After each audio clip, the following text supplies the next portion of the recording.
And when we came home through customs, he had gold lining his feet under his socks. I was 14. I was scared to death because I was old enough to know that this was way illegal. SD Bullion is giving away a monster box of 2024 Tree of Life silver coins. Sign up today at sdbullion.com/sweepstakes.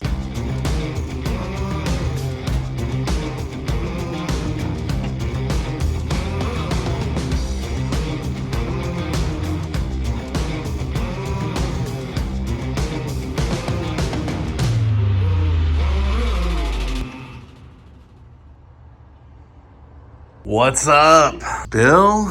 Morning. Adrian, good morning. Good morning, Silver Dragons. And Harry, how you doing? Doing well. How are you? I'm great. And you know what? Gold is continuing to move higher, and silver is moving higher today as well. I think silver's joined the party. Up 71 cents today and up a few dollars, in recent times. Almost up 3% just this morning. Yeah, it's a pretty big move. I mean, gold has been leading the way, and hopefully silver will start to play catch up a little bit. I mean, look at this. $2,260 spot price of gold. It's on an absolute tear.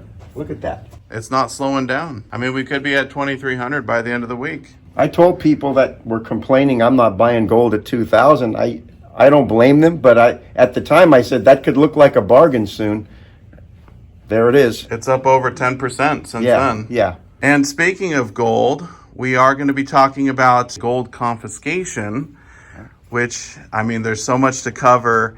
But before we do that, The giveaway is upon us. yes, so Harry so generously donated a 1/4 ounce gold coin, and we're going to be doing the giveaway in this video because we are almost to 210,000 subscribers.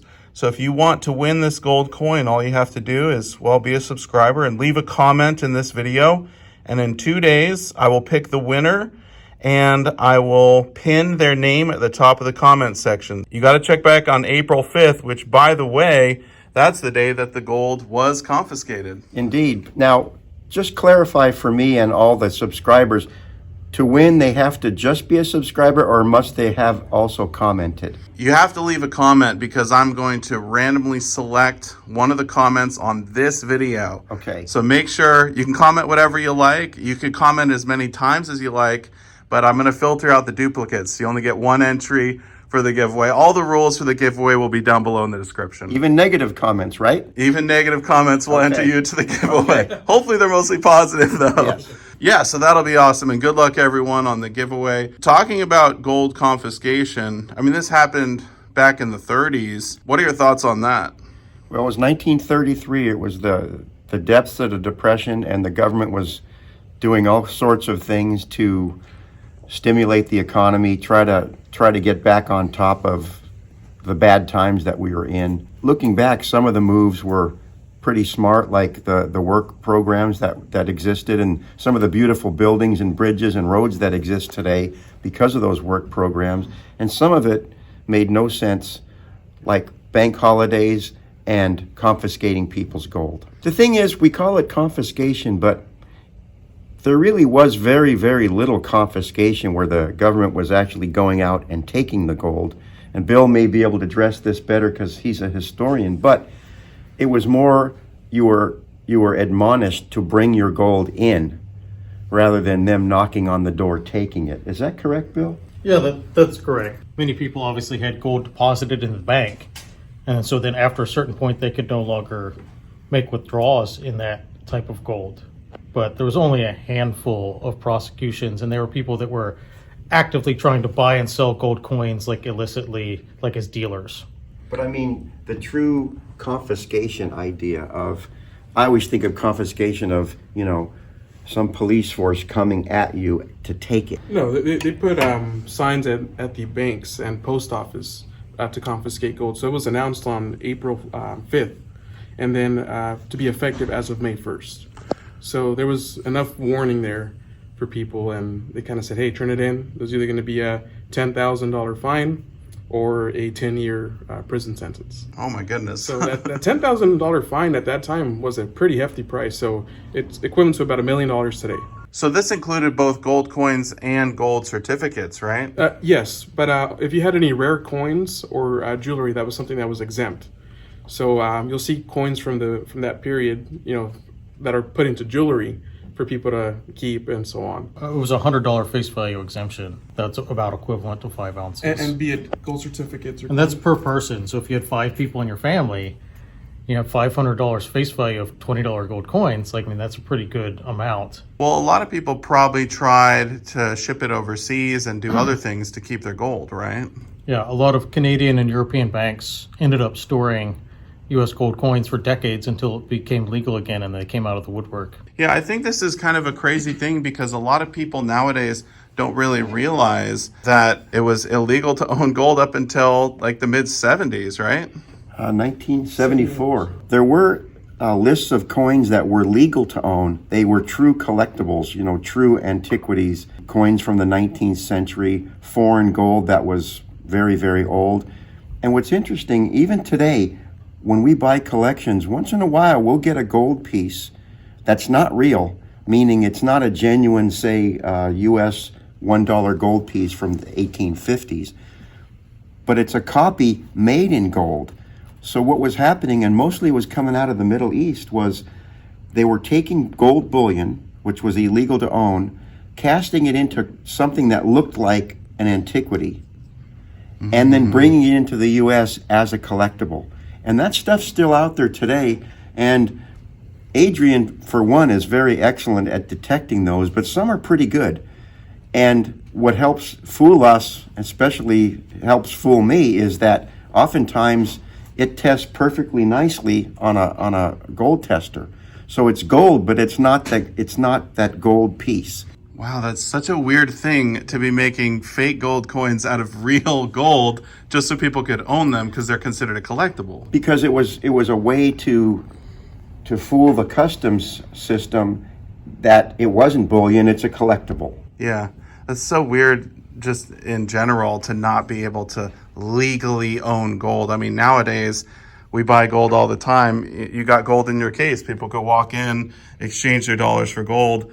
No issues at all, but for a period of time it was illegal. Did you know anyone that was trying to skirt the system? Yeah, my dad. Really? My dad, absolutely. I've talked about our trip to Israel in 1971. My grandmother took us all to Israel, but she also took us to Europe on that same trip. And in Europe, my dad, who was an avid vest pocket dealer, was going everywhere, picking up U.S. gold for, next to nothing. In Europe, London, Paris, Rome specifically, and Brussels. And when we came home through customs, he had gold lining his feet, under his socks. I was 14. I was scared to death because I was old enough to know that this was way illegal. And his attitude was, what?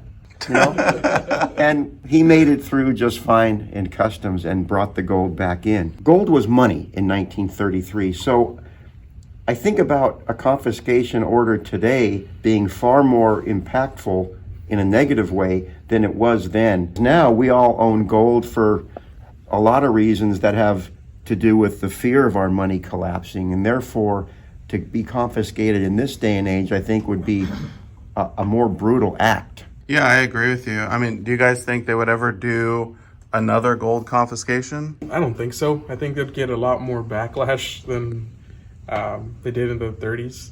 I mean, would you give up your gold? No, I mean, I'm not going to give up my gold. That's what I'm saying. Right. So I don't. What gold, Adrian? What are you talking about? Exactly.